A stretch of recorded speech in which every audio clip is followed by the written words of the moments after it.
عليكم ورحمة الله تعالى وبركاته. waxaan halkan qadar dareenkayga ku cabirayaa aniga oo ka eegaya dhinaca maslaxadda iyo wadajirka Somaliland. arrimahan muddooyinkii ugu dambeeyay imika toddobaadkii ugu dambeeyay haysta social media-ga maantana uu ka soo degay magaalada Hargeysa. madaxweynaha Somaliland uu afis u fidiyay sida aynu warbaahinta ku wada hayno ama aynu wada ogsoonnahayba.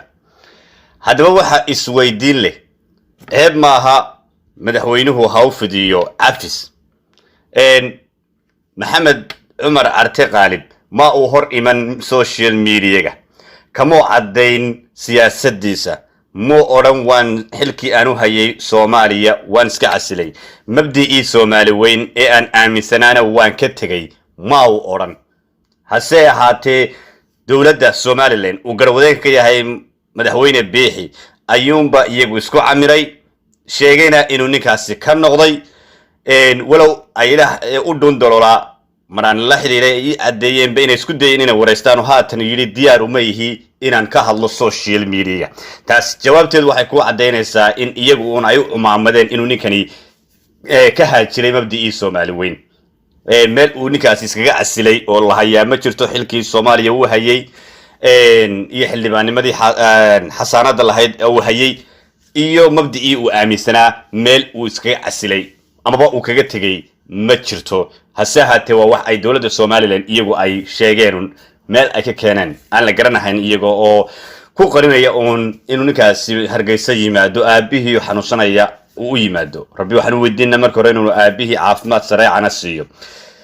mana aha markii ugu horeysay ee kuwa xamar u shaqo taga ama caada qaatayaasha ah ee dalkoodii hooyo ku noqday waalid caasiga ee ka doorbiday lacag ka doorbiday ama hunguri hadday xil hayaan iyo haddayba haynba.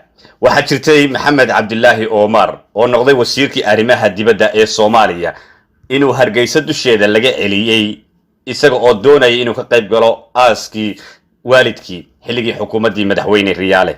sidoo kale Axmed Ismaaciil Samatar iyo Cabdi Ismaaciil Samatar oo labadaba aynu garanayno oo aan weligood xil ka qaban Soomaaliya hase ahaatee ay hooyadood ku dhimatay ama ku geeriyootay Gabiley loo diiday inay janaasadii yimaadaan. sidoo kale sanad ka hor gudoomiyaha bangiga dhexe ee Soomaaliya Cabdiraxmaan Maxamed ayaa isla dawladda madaxweyne Muuse Biixi imika garwadeenka ka yahay u diiday inuu aaskii hooyadii oo ku geeriyootay caasimadda gobolka Togdheer ee Burco uu ka qayb galo garowana laga celiyay. haddaba su'aasha isweydiinta leh maxaa uu maxamed cumar carte qaalib kaga duwan yahay kuwa ma sharcigii ayaa la jabiyay si qabiilaysan ama beelaysan lagu jabiyay miya aan sharciga u sinayn dadka reer Somaliland ee xagga iyo xamar u haajira dalkoogana dhuuni ka raaca miyaanu sharciga qabanaya u sinayn maxaa haddaba waxa weeyaan isbedelay.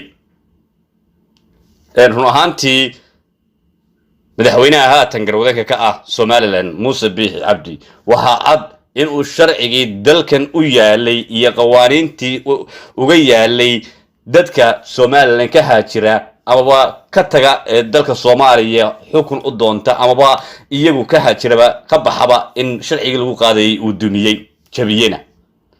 haddaba hadday noqoto la jeefiyaano bannaan shacabka Somaliland dareenkooda waa inay ku cabiraan arrintan ayna noqon mid ay halka ku dhaafaan bari ka maalina waxa ay man doonto sharciga oo Muuse jabiyay in kuwii ka horeeyay kuwa la xidho iyo kuwa loo diidaba iyo kuwa aan iyagu wali imanba in ay wada furan u noqon doonto imana doonaana. haddaba dadka Somaliland jecel shacabka yaan lagu ciyaarin aqliyadooda ayaan leeyahay yaan la jahawareerinin.